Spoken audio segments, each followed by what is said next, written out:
आज हम एक नई बीएल स्टार्ट करने वाले हैं। ये शो का नाम है 4 मिनट्स और इसके स्टार्स है बाइबल और जेस। ये बीएल बनाई है बियॉन्ड क्लाउड ने, जिन्होंने किनपोश भी बनाई थी। इसकी राइटर है समवन, जो ट्रियाज और मैनर ऑफ डेथ की भी राइटर है। एपिसोड स्टार्ट होते ही हम देखते हैं एक डॉक्टर को इमरजेंसी में बुलाया होता है। नर्स एक्सप्लेन करती है कि पेशेंट का बीपी ड्रॉप हो गया है, पर उसकी सारी वाइटल साइंस नॉर्मल है। वो जैसे ही नोटिस करते हैं कि वाइटल साइंस नॉर्मल है, पेशेंट कोड हो जाता है। इसके साथ हम कट सीन्स देखते हैं जिसमें एक आदमी को किसी ने शूट किया होता है और वो बचने का ट्राई कर रहा होता है, पर जो उसका शूटर होता है वो आके उसे ख़त्म कर देता है। जो डॉक्टर होता है वो अपने पेशेंट को बचाने का ट्राई करता है, उसे चेस्ट कंप्रेशंस देता है और मशीन से शॉक करता है। फिर हम ग्रेट को मिलते हैं। उसका अलार्म बज रहा होता है और वो उसे बंद करता है। फिर वो अपना फ़ोन ढूंढने लगता है। उसका फ्रेंड उसे कॉल कर रहा होता है। ग्रेट पूछता है, तुम्हें क्या चाहिए? तुम मुझे कॉल क्यों कर रहे हो? उसका फ्रेंड कहता है, तुमने ही तो कहा था तुम्हें एग्ज़ाम के लिए जगाऊं। कल रात तो कुछ ज़्यादा ही हो गया ग्रेट, अब चलो और मुझे हेल्प करने आओ। ग्रेट कहता है, अरे मैं नहीं आ सकता, मुझे हेडेक है। फ्रेंड कहता है, अगर तुम्हें हेडेक है तो एक पैरासीटामोल लो और यहाँ पे आओ। अगर एक और एग्ज़ाम मिस कर दोगे तो हम साथ में ग्रेजुएट नहीं कर पाएंगे। 1 बजे आ जाना, समझ गए? ग्रेट की कैट उसके बेड में आती है और तो वो जाग जाता है। वो उसे खाना देता है और रेडी होने जाता है। वो अपने सैमन कलर्ड एलिवेटर से नीचे उतर रहा होता है, तब एकदम से उसे अजीब फील होने लगता है। उसे लगता है कि वो सांस नहीं ले पाता। वो अपने चेस्ट पे हाथ रखता है और बैलेंस के लिए दीवार को पकड़ता है। वो नीचे पहुंचता है और वो जैसे एलिवेटर में से निकलता है तो उसे फाइन फील होता है। वो अपनी कार लेके यूनिवर्सिटी पे जाता है। कौन? श्रीवाद कार्गो के सीईओ यानी कि अपने डैड को मिलने आता है। डैड अपना वॉच देख के कहते हैं, तुम 5 मिनट लेट हो। कौन कहता है, आई एम सॉरी, मैं क्लाइंट के साथ बिजी था। डैड उसे बैठने का कहते हैं, मुझे तुमसे कुछ इम्पोर्टेंट बात करनी है। कौन कहता है, अगर ये वो शिपमेंट ऑफ गुड्स और वेट प्रॉब्लम के बारे में है तो मैंने ट्रांसपोर्ट से क्लियर कर लिया है। डैड कहते हैं, ये उसके बारे में नहीं है। देखो, मैं चाहता हूँ कि तुम हमारे इन्वेस्टमेंट डिपार्टमेंट में जाओ। कौन कंफ्यूज होता है, इन्वेस्टमेंट डिपार्टमेंट? हमारी कंपनी में ऐसा है? ये कंपनी के स्ट्रक्चर में तो मैंने पहले कभी नहीं देखा। डैड कहते हैं, इन्वेस्टमेंट डिपार्टमेंट ये हमारी कंपनी का बैकबोन है। लॉजिस्टिक्स से जो रेवेन्यू है वो उसका पार्ट है, पर द रियल रीज़न कि हम इतने जो सक्सेसफुल हैं वो ये इन्वेस्टमेंट डिपार्टमेंट की वजह से है। वहीं से हमारा सबसे ज़्यादा पैसा आता है। कौन पूछता है, और जो ट्रांसपोर्टेशन डिपार्टमेंट में हूँ उसका क्या? डैड कहते हैं, मैं किसी और को दे दूँगा। आज मैं चाहता हूँ कि तुम ऑफिस में काम करना स्टार्ट करो। अगर तुम्हें कोई भी क्वेश्चंस हो तो सामान को पूछ लेना। सामान ने ये इन्वेस्टमेंट डिपार्टमेंट पहले दिन से मैनेज किया है। लगता है कि कौन हेजिटेट कर रहा है, तो डैड कहते हैं, ये तो मैं तुम्हारा पोटेंशियल देख सकता हूँ, इसलिए तुम्हें ये डिपार्टमेंट लेना होगा। कौन कहता है, मैं आपको डिसअपॉइंट नहीं करूँगा। डैड स्माइल करते हैं और कहते हैं, ठीक है, अब चलो। कौन नॉट करके जाता है। वो जैसे ही अपने डैड के ऑफिस में से निकलता है, उसकी स्टेप मॉम उसे बुलाती है, तुमने अपने डैड से इन्वेस्टमेंट डिपार्टमेंट की बात की? कौन स्माइल करता है, यस मैम। उसकी स्टेप मॉम कहती है, मेहनत करना, ये डिपार्टमेंट कंपनी के लिए बहुत ही इम्पोर्टेंट है। अगर तुम अच्छा करोगे तो तुम्हारे डैड को कितना अच्छा लगेगा, ठीक है? कौन कहता है, एक्सक्यूज़ मी, मुझे काम पे जाना है। मॉम डैड के ऑफिस में आती है। डैड पूछते हैं, तुम्हें सही तो लगता है ना कि मैंने उसे अपने सीक्रेट ऑपरेशंस को हैंडल करने दिया? मॉम कहती है, तुमने सही डिसीजन ही लिया है। कौन जैसा ही होगा जो इसे हैंडल कर सके। वो जो पोजीशन में था मैं ग्रेट को दे दूँगी, ओके? एग्ज़ाम के बाद वो वहाँ पे स्टार्ट कर सकता है। डैड कहते हैं, ये तो तुम पे डिपेंड करता है कि तुम्हें उसके आने से कोई इश्यूज़ नहीं है। उसे तो यहाँ ना पसंद भी नहीं है। ग्रेट अपनी कार में होता है, तब उसे उसके फ्रेंड का कॉल आता है। उसका फ्रेंड कहता है, अरे यार, तुम्हारे पास वो एक्स्ट्रा कैलकुलेटर है? मैं मेरा लाना भूल गया। ग्रेट कहता है, आज भूल गए तुम? फ्रेंड कहता है, अरे मुझे डांटो मत, मुझे पता है तुम्हारे पास 2 कैलकुलेटर्स है। ग्रेट कहता है, मुझे नहीं पता मैं लाया या नहीं, मैं देख लेता हूँ। अपनी कार रोकता है और कैलकुलेटर देखने जाता है। वो कहता है कि उसके पास कैलकुलेटर नहीं है। और वो कॉल रख देता है। वो एकदम स्पीड में एक टनल क्रॉस करता है और एकदम से उसके सामने एक लेडी आ जाती है। ग्रेट अपनी कार में से बाहर निकलता है। वो देखता है कि वो आंटी की हालत बहुत ख़राब है और वो अपनी कार में बैठ के वहाँ से निकल जाता है। फिर से उसका हार्ट टाइटन होना स्टार्ट होता है और एकदम से वो अपनी लाइफ की 4 मिनट रिवर्स कर लेता है। वो उसके फ्रेंड के साथ कॉल पे होता है जो उसे अभी भी कैलकुलेटर मांग रहा है। ग्रेट कार के बाहर निकल के कंफर्म करता है। फिर वो कार में वापस बैठता है और इस बार वो ध्यान से ड्राइव करता है।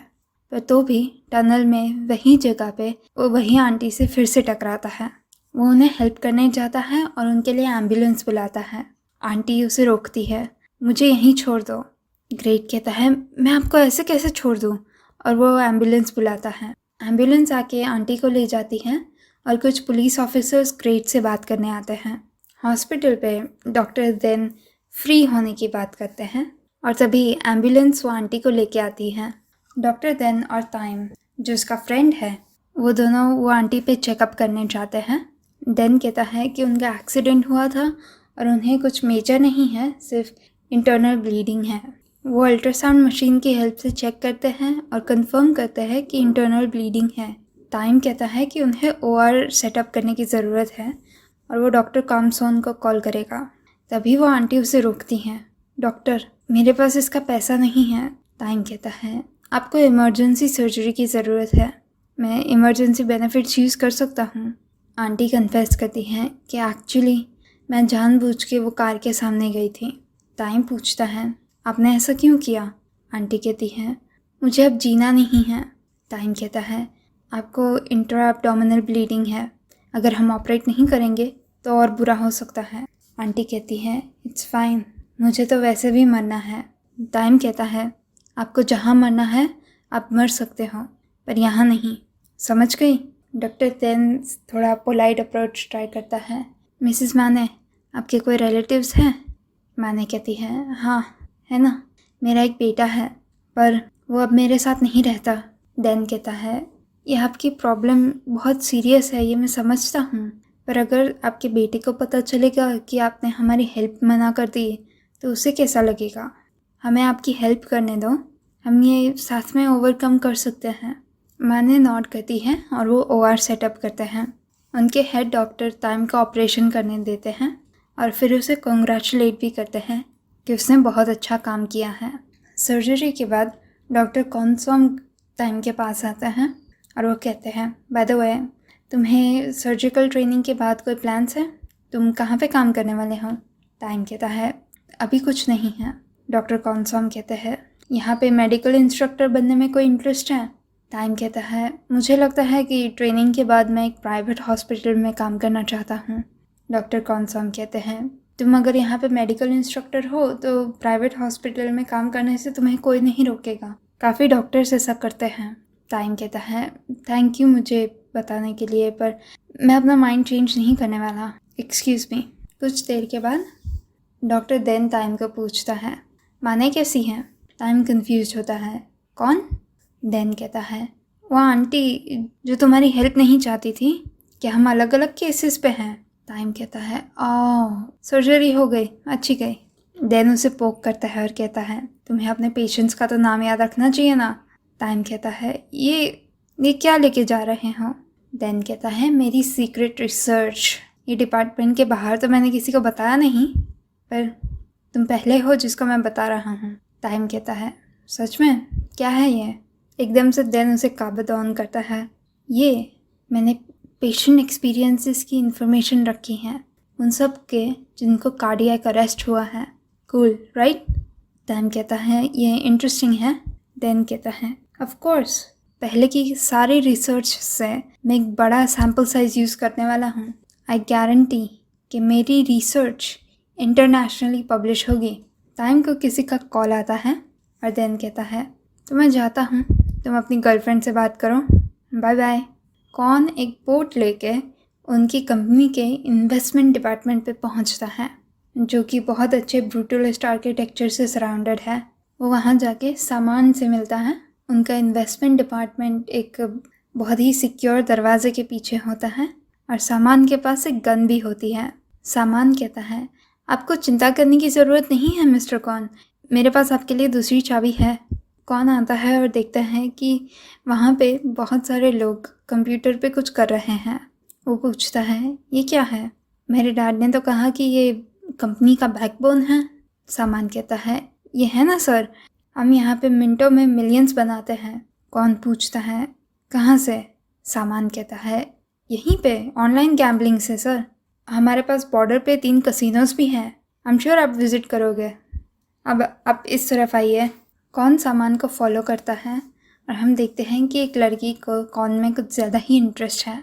सामान एक तिजोरी में से शेयर होल्डर्स की इन्फॉर्मेशन निकालता है और उनके सारे अर्निंग एक्सपेंसेस के पेपर्स कौन को दिखाता है। फिर वो तुरंत ही उन्हें वापस तिजोरी में रख देता है। वो कहता है, आपको टाइम निकाल के इन्हें देख लेना होगा। उतने में वो लड़की एक ग्लास ऑफ वाटर लेके आती है।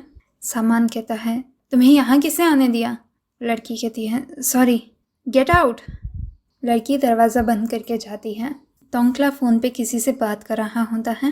वो नोटिस करता है कि कौन घर आ रहा है और वो कुछ चीज़ें अपनी बुक्स में छुपा देता है। कौन जैसे ही दरवाज़ा खोलता है वो एकदम एक्साइटेडली खड़ा होकर उसे हक करने जाता है। तुमने बताया नहीं तुम आ रहे हो? कौन कहता है, मैं तुम्हें मिस कर रहा था। तोंकला उसे एक पानी का ग्लास देता है और कहता है, मुझे काम पे वापस जाना होगा। कौन उसका हाथ पकड़ के उसे सोफ़ा पे बिठाता है। तुम्हें काम करने की ज़रूरत नहीं है, मैं तुम्हें पैसा देता हूँ वो काफ़ी नहीं है। तोंकला कहता है, ऐसा नहीं है, मुझे अपने लिए भी तो काम करना है। कौन उसके फोरहेड को किस करता है। तोंकला पूछता है, तुम इतने स्ट्रेस क्यों हो? कौन कहता है, मेरे डैड चाहते हैं कि मैं कंपनी का एक इम्पॉर्टेंट पार्ट हैंडल करूं, पर ये डिपार्टमेंट तो मुझे पता भी नहीं था ये एग्जिस्ट करता है, तो मुझे थोड़ा बुरा लगा। क्या मैं अपनी कंपनी के बारे में कुछ नहीं जानता? पर अच्छा है कि डैड मुझे ट्रस्ट करता है, तो मैं चाहता हूँ कि ये मैं अच्छे से कर पाऊँ, पर ये बहुत चैलेंजिंग है और रिस्की भी। तोंकला पूछता है, ये जॉब कैसी जॉब है? कौन उसे किस करके डिस्ट्रैक्ट करता है। तोंकला कहता है, सब ठीक हो जाएगा, तुम अभी अभी स्टार्ट कर रहे हो, ये हमेशा चैलेंजिंग ही होता है, बस तुम स्ट्रांग रहो और कीप गोइंग, तुम इसमें अच्छे हो जाओगे, और जब तुम अच्छे हो जाओगे तो ये इजी हो जाएगा, ठीक है ना? कौन कहता है, तुम कितने अच्छे हो तोंकला, तुम्हारी बातें सुनने में ही मुझे अच्छा लगता है। तोंकला कहता है, मुझे बातों से भी ज़्यादा आता है। They do the devil's tango. उसके बाद कौन के डैड का कॉल आता है। कौन झूठ बोलता है कि वो फसाई के साथ है और तुरंत ही वो अपने झूठ में भी पकड़ा जाता है, क्योंकि फसाई अभी अंकल वारिद के साथ डिनर पे है। कौन तोंकला को एक फ़ाइनल किस देता है और घर जाता है। उनकी फैमिली ग्रेट के लिए वेट कर रही होती है। ग्रेट के आते ही वो अपनी प्लेट लेके टेबल की दूसरी साइड जाके बैठता है। डैड कहते हैं, मैंने पुलिस के साथ बातें क्लियर कर ली हैं, ये अच्छा है कि वो मरी नहीं। तुम कब जाके कोई भी काम ठीक से करोगे ताकि मुझे तुम्हारे पीछे क्लीन अप ना करना पड़े। ग्रेट का उसके डैड पे ध्यान नहीं होता। ग्रेट, हाँ? मॉम कहती है, वो सिर्फ एक एक्सीडेंट था, हम लकी हैं ना कि ग्रेट को कुछ नहीं हुआ। कल मैं फ्लावर्स ऑर्डर कर रही हूँ और तुम वो उसके पास लेके जाना, और फ़ोटो लेने का भूलना मत। ग्रेट कहता है, मुझे नहीं लगता कि हमें फ़ोटो लेने की ज़रूरत है। मॉम कहती है, नहीं, एविडेंस के लिए तो फ़ोटो लेना होगा ताकि लोग ना कह सके कि हम कोई रिस्पॉन्सिबिलिटी नहीं ले रहे। डिनर के बाद कौन अपने भाई को ड्रॉप ऑफ करने जाता है। ग्रेट कार में से निकल के टाइम देखता है। उसकी वॉच में 11 बजे होते हैं। वो सोचता है, 11 कैसे बज गए? वो अपने भाई को रोकता है, वेट, और उसकी वॉच चेक करता है जिसमें अभी 7:15 हुए होते हैं। वो कहता है, आई एम सॉरी, कुछ नहीं हुआ। कौन ये देख के थोड़ा कंफ्यूज होता है और वो वरीड भी होता है। ग्रेट साइडवॉक पे स्मोकिंग करने बैठता है। कौन आके उसकी सिगरेट लेके फेंक देता है। मैंने तुम्हें कितनी बार कहा है कि बंद करो, मुझे नहीं पसंद। ग्रेट कहता है, मैं आपके फेस में थोड़ी स्मोक कर रहा हूँ। कौन कहता है, मुझे पता है, पर ये तुम्हारे लिए भी अच्छा नहीं है, ये बुरी हैबिट है। ग्रेट अपने फ़ोन में देखता है और उसमें 7:13 हुए होते हैं। ये देख के वो कंफ्यूज होता है। कौन पूछता है, तुम ठीक हो? ग्रेट कहता है, मेरा फ़ोन, पता नहीं उसको क्या हुआ है, पर अब फाइन है। आज ये कितनी सारी बार हुआ। कौन उसका फ़ोन लेके चेक करता है और अपनी वॉच में चेक करता है। मुझे तो फ़ाइन लगता है। वो ग्रेट को अपना फ़ोन वापस देता है। ग्रेट कहता है, आज सब कुछ इतना अजीब क्यों है? जब मैंने अपनी कार क्रैश की थी तो मैंने फ्यूचर देखा था कि मैं किसी को हिट करने वाला हूँ, और जो क्लॉक मैंने देखी वो एकदम अजीब और डिस्टॉर्टेड थी। कौन पूछता है, तुम्हारा क्या मतलब, तुमने फ्यूचर देखा? ग्रेट कहता है, मैंने विजन देखा कि मैं किसी को हिट करने वाला हूँ। कौन पूछता है, तुम ड्रग्स ले रहे हो? ग्रेट कहता है, नहीं। कौन कहता है, नेवर माइंड, मुझे लगता है कि तुम्हें थोड़ा आराम कर लेना चाहिए, शायद तुम ठीक से सो नहीं रहे हो, और ड्रिंकिंग भी थोड़ा कम कर दो, फिर देखते हैं तुम्हें कैसा लगता है। ग्रेट कहता है, क्या आप ऐसा कह रहे हो कि मैं हेलुसिनेट कर रहा था? कौन कहता है, ऐसा नहीं है, मे बी तुम सिर्फ स्ट्रेस्ड हो, सो नहीं पा रहे। थोड़ी देर के बाद वो कहता है, आई एम सॉरी, मेरे पास तुम्हारे लिए आजकल टाइम नहीं है, पर मैं तुम्हारे लिए वरीड हूँ। स्कूल का सिर्फ एक और साल बाकी है, मैं चाहता हूँ कि तुम अपनी लाइफ को थोड़ा सीरियसली लो। ग्रेट हंसता है, आप डैड के जैसे साउंड करते जा रहे हो। कौन कहता है, अरे ऐसा नहीं है, वैसे भी एक डैड है ये काफ़ी नहीं है। ग्रेट कहता है, और एक मॉम भी। और वो दोनों हंसने लगते हैं। उसके बाद ग्रेट पूछता है, क्या आप अपनी मॉम को मिस करते हो? कौन कहता है, हाँ, पर ये बहुत समय पहले की बात है। ग्रेट कहता है, अच्छा, कि क्या आप अब बूढ़े हो चुके हो? ग्रेट दूसरी सिगरेट निकालता है और कौन ये भी लेके फेंक देता है। टाइम घर पे आके अपनी दादी को जगाता है। दादी कहती है, अरे ऐसे चुपके से मत आ जाओ, मुझे हार्ट अटैक आ गया। टाइम कहता है, अरे दादी, इसमें इतनी जल्दी क्या है? दादी कहती है, तुम आ ही गए हो तो चलो क्रोशे करते हैं। टाइम कहता है, कोचेला? दादी कहती है, अरे नहीं, क्रोशे, निटिंग। कोचेला क्या है? टाइम उनके लिए खाना बना के लाता है। वो पूछता है, आपने अपनी डायबिटीज़ की मेडिकेशन ली? दादी कहती है, अरे मैं तो भूल ही गई। टाइम कहता है, आप भूलो मत, आपका आजकल ब्लड शुगर भी हाई है, आपके पैर पे जो डायबिटिक अल्सर है वो भी हील नहीं हुआ, आपको अपना पैर कट करना पड़ेगा। दादी कहती है, मुझे चलेगा, मैं तो वैसे भी ओवरवेट हूँ। टाइम कहता है, ठीक है, तो मैं आपके लिए ऑपरेशन रूम बुक कर देता हूँ। ये सब की बजाय आप थोड़ा अपना डेज़र्ट टेस्ट करना बंद करो। दादी कहती है, अरे अगर मैं डेज़र्ट टेस्ट नहीं करूँगी तो मुझे कैसे पता चलेगा कि वो ठीक है या नहीं? मेरे कस्टमर्स को पसंद नहीं आएगा, मेरी रेप्यूटेशन बर्बाद हो जाएगी, है ना? और तुम्हें भी पसंद है। टाइम कहता है, बस अब कुछ और टाइम बाकी है दादी, मैं एक सर्जन बनने वाला हूँ, फिर मैं बहुत पैसा कमाऊँगा, हमारी लाइफ ज़्यादा अच्छी हो जाएगी। दादी कहती है, मैं चाहती हूँ कि तुम खुश रहो पहले जैसे। ग्रेट को सपने में वो आंटी आती हैं। डॉक्टर देन कुछ पेशेंट्स से बात कर रहे होते हैं जो अपने आईसीयू का एक्सपीरियंस बताते हैं। ग्रेट तैयार होता है, फिर वो सैमन एलिवेटर पे आता है और सोचता है, नहीं, मैं स्टेयर्स लेके ही जाता हूँ। वो फ्लावर बुके लेके वो आंटी को देने आता है। रिसेप्शन पे नर्स को पूछता है कि उनका रूम कौन सा है। नर्स कहती है कि उनका रूम नंबर 4 है। ग्रेट उनके रूम पे जाता है, वो उनके लिए फ्लावर्स रखता है, वो अपना फ़ोन निकालता है फ़ोटो लेने के लिए, पर फिर वो अपना माइंड चेंज कर देता है और वो जा रहा होता है। तब आंटी उसे बुलाती हैं। वो उसे पूछती हैं, तुम कितने साल के हो? ग्रेट कहता है, 21 मैम। आंटी कहती है, तुम मेरे बेटे के एज के ही हो। ग्रेट कहता है, ओके। वो जा रहा होता है, तब आंटी फिर से बोलती हैं, यंग लड़का जिसका फ्यूचर बहुत ब्राइट था, तुम्हें चिंता करने की ज़रूरत नहीं है, ये प्रॉब्लम्स मेरी वजह से हुई है, डोंट वरी, मैं खुद ही पुलिस को बता दूंगी कि मैं तुम्हारी कार के सामने जानबूझ के आई थी। ग्रेट अपने हाथ जोड़ के बाय कह के एकदम से चला जाता है। वो जाते जाते डॉक्टर टाइम से टकराता है। टाइम के पेपर्स गिर जाते हैं। ग्रेट कुछ कहे बिना चला जाता है। टाइम कहता है, हे, तुम्हें सॉरी कहना नहीं आता? ग्रेट हॉस्पिटल के दरवाजे पर पहुंचा ही होता है, तब वो 4 मिनट्स पहले चला जाता है। वो देखता है कि वो रिसेप्शन डेस्क पे है। वो नर्स को कहता है कि क्या आप ये फ्लावर्स मिसेस मानी को दे सकते हो? नर्स कहती है, रिलेटिव्स वो पेशेंट को विज़िट कर सकते हैं। ग्रेट कहता है, मुझे नहीं जाना, प्लीज़ आप उन्हें दे दो, थैंक यू। ग्रेट टर्न होता है और वो टाइम को देखता है।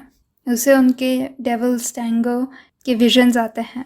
वो टाइम को फॉलो करता है और उसे बस देखता रह जाता है। कुछ देर के बाद वो डिसाइड करता है कि उसे घर जाना चाहिए, पर वो जैसे ही जा रहा होता है, टाइम पेशेंट के रूम में से बाहर निकलता है और वो दोनों टकराते हैं। उसके सारे पेपर्स हवा में उड़ जाते हैं और यही टाइम पे डॉक्टर देन किसी और को इंटरव्यू कर रहे होते हैं जिन्होंने भी 4 मिनट्स एक्सपीरियंस किया है। और यहाँ पे 4 मिनट्स का एपिसोड 1 ख़त्म होता है। ये शो की एडिटिंग ना कितनी अजीब सी है। ये इंटरकट करता है 2 सीन्स को और ये अजीब लगता है क्योंकि दिन के ऑफिस में ऐसा लगता है कि रात है, पर ग्रेट के घर पे it's like 11 o'clock। So it's so jarring and I just have to ask कि थाईलैंड में लॉस नहीं है कि अगर कोई भी डॉक्टर को कन्फेस करता है कि हाँ आई हैव सुसाइडल आइडिएशंस, तो they need to be kept on hold for like 48 to 72 hours. Like Thailand में रेगुलेशंस नहीं है क्या? बिकॉज लाइक वो आंटी 2 डॉक्टर्स के सामने कन्फेस करती है कि she was suicidal. What do they do? Nothing. हमें पता भी नहीं है कि उन्होंने उनको एंटी डिप्रेसेंट्स प्रिस्क्राइब की या नहीं। Like that's insane, that is insane. I get के लाइक मे बी थेरेपी नहीं होगी, maybe they don't put people on hold, पर not giving antidepressants to a person who's suicidal is insane. कौन वो जो इन्वेस्टमेंट डिपार्टमेंट में जाता है ना, and the whole place is very brutalist architecture. उसकी एस्थेटिक्स यार इतनी सुंदर है। They are so like confining and imposing and powerful. और इस सब के बाद अंदर जाके हमें क्या पता चलता है कि there are people who are sitting on computers.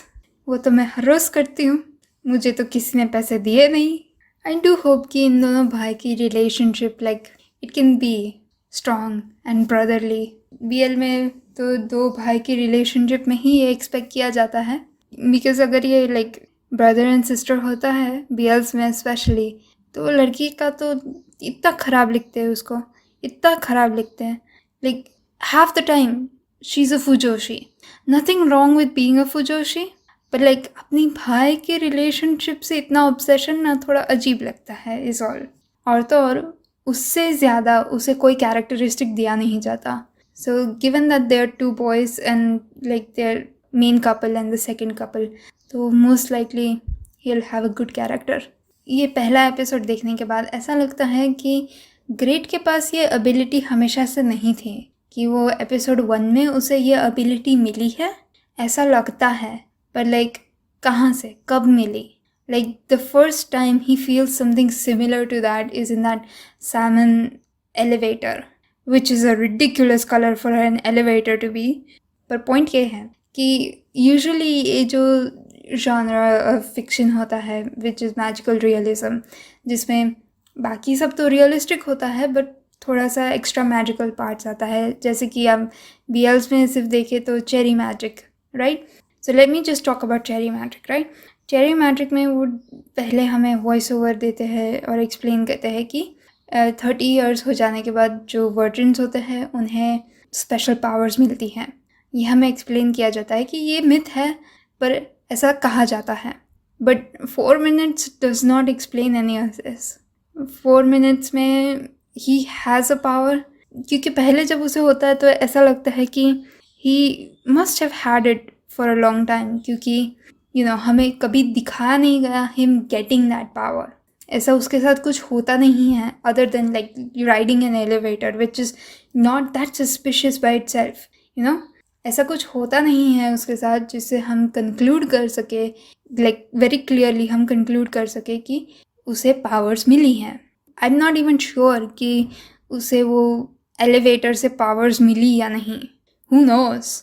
और इसलिए मैजिकल रियलिज्म में लाइक एक इंसाइटिंग इंसिडेंट मोमेंट होता है जिसमें उसको वो पावर्स मिलती है या उसकी पावर्स जो होती है वो एक्टिवेट होती है।